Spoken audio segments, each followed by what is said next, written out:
அனன்யசாத்தியே ஸ்வாபீஷ்டே மகாவிஸ்வாசபூர்வகம் ததேகோபாயதா யாஞ்சா பிரபத்தி சரணாகதி.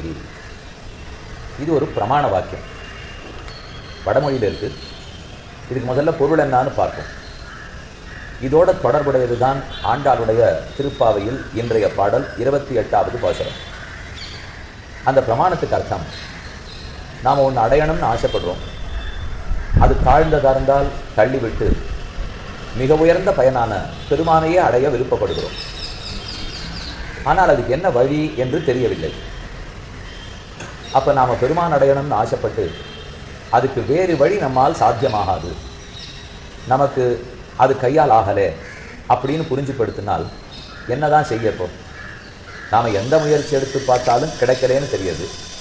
ஆனால் பெருமானை அடைந்து அனுபவிக்கணுங்கிற ஆசை மட்டும் இருக்கிறது. அதைத்தான் இந்த பிரமாணம் சொல்றது. அனன்ய சாத்தியே ஸ்வாபீஷ்டே, நான் விருப்பப்பட்டதை மற்றொன்றினால் அடைய முடியாது என்று ஆகிவிட்டால் அப்போ ஒரே வழி என்ன? மகாவிஸ்வாச பூர்வகம், பெரும் நம்பிக்கையோடே, உறுதியான நம்பிக்கையோடே, கதே கோபாயதா யாஞ்சா, இறைவா உன்னை அடைய வேண்டும், எனக்கு வேறு வழி தெரியவில்லை, நீயே வழியாக இருப்பாய், நீயே சாதனமாய், நீயே பாதையாய், நீயே மருந்தாய், உபாயமாய் இருப்பாய் என்று பிரார்த்திக்க வேண்டும். இதில் என்ன முக்கிய தேவை வரும்னால், நம்மால் மற்ற எல்லா பாதைகளும் அடைக்கப்பட்டு விட்டன, வேறு வழியில் சாதிக்க முடியாதுன்னு தெரிஞ்சு போச்சு. பெருமானை அடையணும், அதுக்கு அவரே வழியாக இருக்க வேணும்னு கேட்குறோம். இப்போ நாம் இங்கேருந்து ஸ்ரீரங்கத்துக்கு போனோம், திருப்பதிக்கு போனோம்னா போய் சேர வேண்டிய இடம் ஸ்ரீரங்கம், போய் சேர வேண்டிய இடம் திருப்பதி. பாதையாகவும் ஸ்ரீரங்கம் இருக்குமா? இருக்காதே, பாதையாக ரோடு தான் இருக்கும்.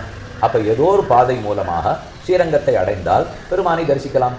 இங்கே நாம் என்ன கேட்குறோம்னா, இறைவா ஒன்று அடையணும், என்கிட்ட வேற பாதையே இல்லை, எதனால அடையிறதுன்னே தெரியல இப்போ, அப்போ நீயே பாதையாகவும் இரு.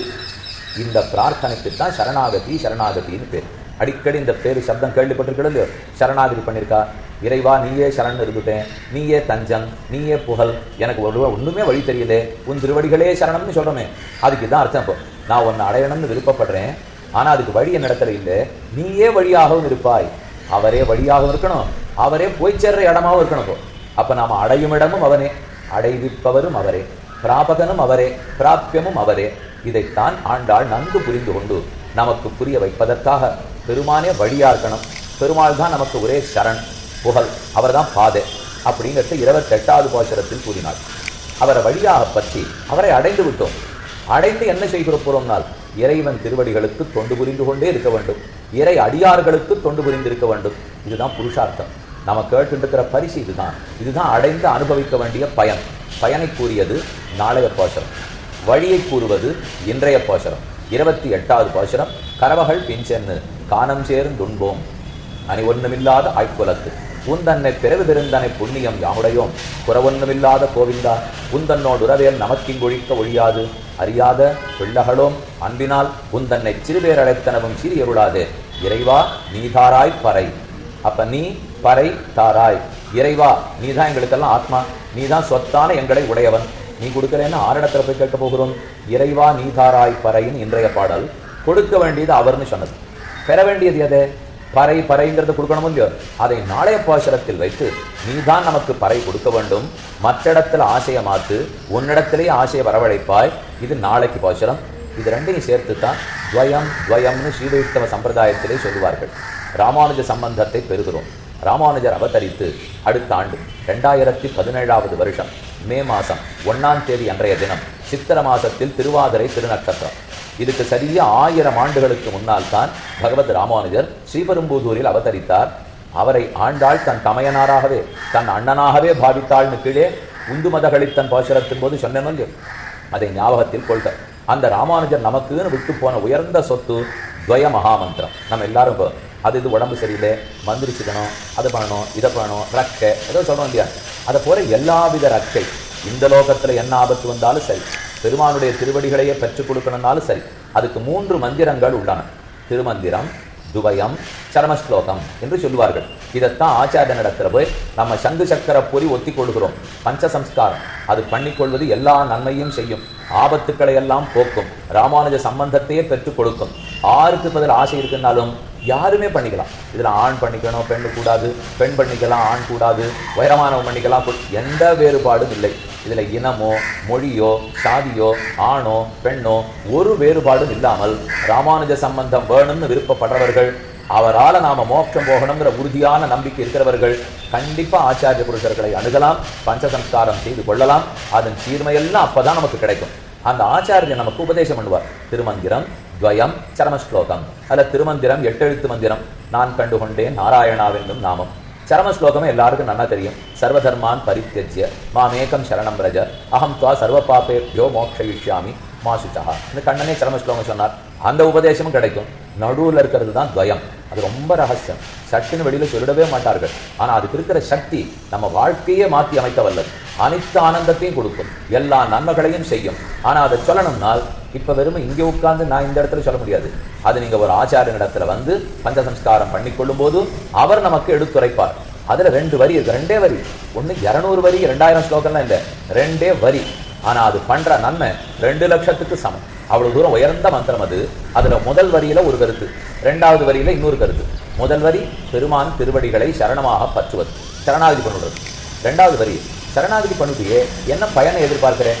ஏதாவது வீடு கட்டணுமா, கல்யாணம் ஆகணுமா, சம்பள உயர்வு வேணுமா, குடும்ப பிரச்சனை தீரணுமா, கடன் தொல்லை போகணுமா, இதெல்லாம் இல்லை. இப்போ சரணாகதி பண்ணிட்டோம், இதெல்லாம் தானே நடந்துடும். ஒன்று இந்த கஷ்டம்லாம் பகவான் வைக்கவே மாட்டார்.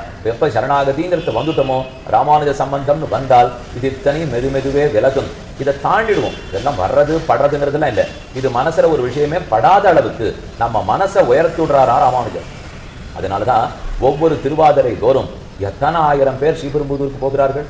மத்தியான திருமஞ்சனத்தில் அன்வைக்கிறார். ராமானுஜருடைய பிரசாதத்தையும் முதலியாண்டான்னு அவருடைய பாதுகைக்கு பேர்.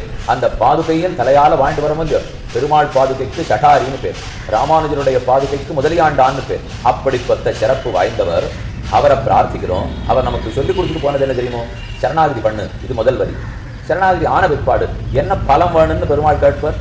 உன் கைங்கரியமே வேண்டும், உனக்கும் உன் அடியார்களுக்கும் தொண்டு புரிந்து கொண்டே இருக்க வேண்டும். இதுதான் 2வது வரி. ஸ்ரீமதே நாராயணாய நமஹா. உனக்கே உன் பிராட்டிக்கே கைங்கரியம் பண்ணிட்டு இருக்கணும்.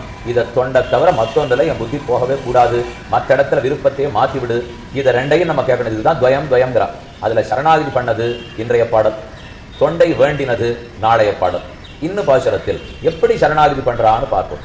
கரவகள் பிஞ்சன்னு தானம் சேர்ந்துண்போம். நாங்கள்லாம் கறவை மாட்டுக்கு பின்னாடி போறவா, காட்டுக்கு போவோம், நாங்களே உட்காருவோம், ஒருத்தருக்கும் ஒன்றும் தரமாட்டோம், கொண்டு போனதை வச்சு நாங்களே சாப்பிடுவோம். கரவகள் பிஞ்சன்னு தானம் சேர்ந்து காட்டுக்கு போய் உண்போம். கண்ணன் கேட்கிறார், உங்கள்கிட்ட கர்மயோகம் இருக்கா, ஞான யோகம் இருக்கா, பக்தி யோகம் இருக்கான்னா? எழுதி கூட பார்த்ததில்லை, நாங்கள்லாம் பேரு சொல்றது கூட தெரியாது, பள்ளிக்கூடத்துக்கே போனதில்லை. நாங்க எங்க கர்மஜான பக்தி எல்லாம் பண்ண போறோம் என்று தன்னிடத்தில் ஒன்றும் இல்லைன்னு சொல்லிவிட்டாள். இதைத்தான் முதல்ல சொன்னேன். மற்ற எந்த வழியாலும் அவனை அடைய முடியாதுன்னு உறுதியாகி விட்டாள். மற்ற ஒரு வழி நம்ம கிட்ட இல்லை. நோற்ற நோன்பிலேன் நுண் அறிவிலேன் ஆகினமினி உண்ணவிட்டொன்னும் ஆற்றகிற்கின் நிலேன். நம்மாழ்வார் பாடினார். மேம்பொருள் போகவிட்டு மெய்மையை மிக உணர்ந்து ஆம்பரி சரிந்து கொண்ட ஐம்புலனகத்தடக்கி தாம்பரத் தலைசிரத்துன் கடைத்தலை இருந்து வாழும் சோம்பர் என்று தொண்டரடிப்புரியாழ்வார் பாடினார். இதைத்தான் குளித்து 3 அலரையோம்பும் குறிகொள் அந்தனம தன்னை ஒழித்திட்டேன் என்கணில்லை நின்கணும் பத்தனல்லேன் கழிப்பதன் கொண்டு நம்பி கடல் வண்ணா கதறுகின்றேன் என்று திருமாலை தொண்டரடிப்புரியாழ்வார். எங்கிட்ட கர்மயோகம் இல்லை, ஞான யோகம் இல்லை, பக்தி யோகம் இல்லை, ஒண்ணும் இல்லை. பின்ன ஒண்ணுமே இல்லைன்னா உனக்கு நான் எப்படி கொடுக்கறதுன்னு பெருமாள் கேட்கிறார். நீ இருக்கியேன்னு. எங்கிட்ட வேற எதுவும் இல்லை, நானா சம்பாதிச்சது ஒண்ணுமே எங்கிட்ட இல்லை, ஆனா நீ எங்களுக்கு நடுவர் வந்து பிறந்திருக்கியோ இல்லையோ. அதுதான் இதே பாடலுக்கு கருத்துக்கோ. கரவகள் பிஞ்சென்னு தானம் சேர்ந்து உண்போம். அறிவொன்றுமில்லாத ஆய்க்குலத்து, அறிவில்லாத கர்மயோகம் இல்லாத, அறிவொன்றில்லாத ஞான யோகம் இல்லாத, அறிவொன்றும் இல்லாத பக்தி யோகமும் இல்லாத, கர்ம ஞான பக்தி 3ம் இல்லை. ஆய்க்குலம் அதெல்லாம் வர்ற குலத்துல நாங்க பிறக்கவே இல்லை, படிப்பே இல்லை. அறிவொன்றும் இல்லாத ஆய்க்குலத்து எங்கள்கிட்ட ஒண்ணுமில்லைன்னு சொல்லிவிட்டாள். ஆனால் நாங்கள் தேடி போன புண்ணியம் எங்களிடத்தில் இல்லை, எங்களை தேடி வந்த புண்ணியம் இருக்கிறதே. உந்தன்னை பிறவி பெருந்தனை புண்ணியம் யாமுடையோம். அறிவொன்றுமில்லாத ஆய்க்குலத்தவர்கள் தான் ஒத்துக்கிறேன். ஆனா உந்தன்னை பிறவி பெருந்தனை எங்களை தேடி நீ வந்திருக்கியே. நான் உங்களை தேடி வந்தா நல்லதா, நீங்க என்ன தேடி வந்தா நல்லதான்னா? எனக்கு ஜனாதிபதி பேரை தெரியும்னு சொன்னா என்ன லாபம்? ஜனாதிபதிக்கு என்ன தெரியும்னு சொன்னா தான் லாபம். அதை போல இப்ப நாம அவரை தேடின்னு போறோம்னா கண்ணனே கோகுலத்தை தேடி வந்திருக்காரு இல்லையோ. அப்ப உந்தன்னை பிறவி விருந்தனை புண்ணியம் யாம் உடையோம். எங்கள்கிட்ட வேற புண்ணியம் இல்லை. கிருஷ்ணம் தர்மம் சனாதன் ராமோ விக்கிரகவான் கர்ம சாது சத்யபராக்கிரம ஏஷ வேதவிதோ விப்ரா ஏஷ அத்தியாத்மவிதோ ஜனா தேவதந்தி மகாத்மானம் கிருஷ்ணம் தர்மம் சனாதனம். அப்ப கண்ணனே தர்மம், கண்ணனே புண்ணியம். அது எங்களை தேடி வந்திருக்கே. உந்தன்னை பிறவி விருந்தனை புண்ணியம் யாம் உடையோம். யாம் சம்பாதித்த புண்ணியம் இல்லை, ஆனா எங்கள்கிட்ட இருக்கிற புண்ணியம் இருக்கிறது. உந்தன்னை பிறவி விருந்தனை புண்ணியம் யாமுடையோம் குறை ஒன்றுமில்லாத கோவிந்தா. இதான் இப்ப 2வது கோவிந்தா. நேற்றுக்கு கூடாரை வெல்லும் சீர் கோவிந்தா, இன்றைக்கு குறை ஒன்றுமில்லாத கோவிந்தா. குறை ஒன்றுமில்லைன்னா அர்த்தம் என்ன? எங்கள்கிட்ட எந்த நிறையும் இல்லை, எல்லா குறையும் இருக்கு. உங்கள்கிட்ட ஒரு குறையும் இல்லை, எல்லா நிறையும் இருக்கு. இந்த இடம் மேடா இருக்கு, இந்த இடம் பள்ளமா இருக்கு. ரெண்டையும் சமனாக்கணும். என்ன பண்ணலாம்? மேட்டை வெட்டி பள்ளத்துல போட்டு ரொப்பிட்டு வந்தா சமம். அதே போல உங்கள்கிட்ட நிறைய இருக்கு, எங்கள்கிட்ட குறை இருக்கு. உன்னை வெட்டி எங்களோட சேர்த்தோம்னா 2 பேரும் சமம். அப்ப நீ எனக்கு அனுகிரகிச்சுட்டியானா சமமாயிட மாட்டோமா? அதனால குறை ஒன்றுமில்லாத கோவிந்தா. இந்த இடத்துல கோவிந்தான்றதுக்கு பொருள் என்ன தெரியுமா? கோவிந்த பட்டாபிஷேகம் பண்ணி கொண்டவரே, கோவர்தன கிரியை குடையாக மலையாக எடுத்து குடையா பிடித்தவரே, அப்ப பட்டாபிஷேகம் நடந்தான். பெருமாள் ரொம்ப அழகா தன்னுடைய சுண்டு விரல்ல கோவர்தன மலை எடுத்துட்டார். இப்ப நீங்க கோவில்ல சந்நிதியில இருக்கிற தூண்ல அப்போதுல இருந்து சேவிச்சுன்னு வந்திருக்கீங்களோ இல்லையோ, இதாக மேல குடையா பிடிச்சிருக்கார். மலை இருக்கு, கை ஒரே ஒரு திருவரலை தூக்கி பிடிச்சிருக்கார். திருபங்கி ரூபத்துல கண்ணன் நின்று கொண்டிருக்கிறார். அப்போ ஆகாசத்திலேருந்து மழை பெஞ்சு சொல்லியோ, அந்த மழை மலையில பட்டு கையில பட்டுதான் பட்டாபிஷேகமா. அப்ப கோவர்தனத்தை தூக்கி பட்டாபிஷேகம் பண்ணிண்டீர். அப்ப நாங்கள்லாம் உண்மை பார்த்து ஒரு கேள்வி கேட்டோம். இது என்னது மலையெல்லாம் பிள்ளை இருக்கிறார்? நீ தேவனா, யக்ஷனா, ராட்சசனா, கந்தர்வனா, யாரு நீ? ஒண்ணு எங்களோட பிறந்தவன் இல்லை போல் இருக்கே, சொல்லுன்னு கேட்டோம். கண்ணன் கோச்சுட்டாராம். நான் தேவனும் இல்லை, யக்ஷனும் இல்லை, ராட்சசனும் இல்லை, அகம்போ பாந்தவோ ஜாதா. உங்களுக்குள்ள ஒருத்தன் நண்பனா பிறந்திருக்கேன், உறவுக்காரனா பிறந்திருக்கேன். என்ன உங்களோட சேர்த்துட்டீங்கன்னா சேர்த்துக்கோ. என்ன தேவன் யக்ஷன் ராட்சசன் சொல்லி பிரிச்சு வச்சு இப்பவே மலையை கீழே வச்சிருவேன் அப்படின்னு கண்ணன் சொல்லியிருக்காராம். அப்ப எங்களுக்குள்ள ஒருத்தன் அன்னைக்கு சொன்னீங்க, இன்னைக்கே உங்கள்கிட்ட இது இருக்கா, அது இருக்கா, கர்ம யோகம் இருக்கா, ஞான யோகம் இருக்கான்னு கேட்கிறேன். ஒண்ணும் கிடையாது, நீ தான் எங்கள்கிட்ட இருக்கிறாய். அப்ப புற ஒண்ணுமில்லாத கோவிந்தா. இந்த இடத்துல கோவிந்தானால் கோவிந்த பட்டாபிஷேகத்தை ஞாபகப்படுத்தி அந்த சமயத்துல நாங்க கேள்வி கேட்கச்சே எங்களோட ஒருத்தன்னு சொன்னீங்க. இப்ப ஏன் பிரிச்சு பேசுகிறாய்? புற ஒண்ணுமில்லாத கோவிந்தா, உந்தன்னோடு உறவேல் நமக்கு இங்கொழிக்க ஒழியாது. உன்னோட சம்பந்தப்படாமல் எங்களால் இருக்கவே முடியாது. உந்தன்னோடு உறவேல் நமக்கு இங்கொழிக்க ஒழியாது. அறியாத பிள்ளைகளும் அன்பினால் முதல் பாட்டிலேருந்து பாடி வந்திருக்கோம். தப்பு தப்பா ஏதாவது சொல்லியிருப்போம். அந்த தப்பா சின்ன பேர் சொன்னதெல்லாம் கோவிச்சுக்காது. ஏன் தெரியுமா அந்த மாதிரி பேசிட்டோம்? அடைன்னு கூப்பிட்டுருப்போம், போடான்னு சொல்லியிருப்போம், புக்காருன்னு சொல்லியிருப்போம், சாப்பிடேன்னு சொல்லியிருப்போம். எல்லாம் ஒண்ணுக்கு ஒண்ணு நம்ம நண்பர்கள் இல்லையா? அதனால தெரியாதனத்தால பேசிட்டோம், அன்பினால பேசியிருக்கோம். அன்பினால் உந்தன்னை சிறுபேர் அழைத்தனவும். அறியாத பிள்ளைகளும் அன்பினால் அறியாதனத்தால பேசியிருக்கோம், சிறுபிள்ளத்தனத்தால பேசியிருப்போம், அன்பினாலே பேசியிருப்போம். உந்தன்னை சிறுபேர் அழைத்தனவும். சின்ன சின்ன பேர் சொல்லி கூப்பிட்டுருப்போம். இப்ப தெரிஞ்சுட்டோம், நாராயணநாமம் சின்ன பேரா, உத்தமங்கிறது சின்ன பேரா, பற்பநாபங்கிறது சின்ன பேரா, பெரிய பேரு தெரியுமோ கோவிந்தா. அப்ப பெரிய பேரை தெரிஞ்சுட்டோம், கோவிந்தான்னு கூப்பிட்டோம். சிறு பேரழைத்தனவும் சீரி அருளாதே, கோவிச்சுக்காதே. இறைவா நீதாராய் பறை, எங்களுக்கு பறையான கைங்கேற்றத்தை நீயே கொடுக்க வேண்டும். உன் திருவடிகளையே சரணமாக பற்றினோம் என்று ஆண்டாள் சரணாகதியை அனுஷ்டித்து காட்டினது 28வது பாசுரம். ரொம்ப ஆச்சரியமான பாசுரம். அனைவருக்கும் இந்த பாசுரத்தின் கருத்தும் உள்ளத்தில் நிற்க.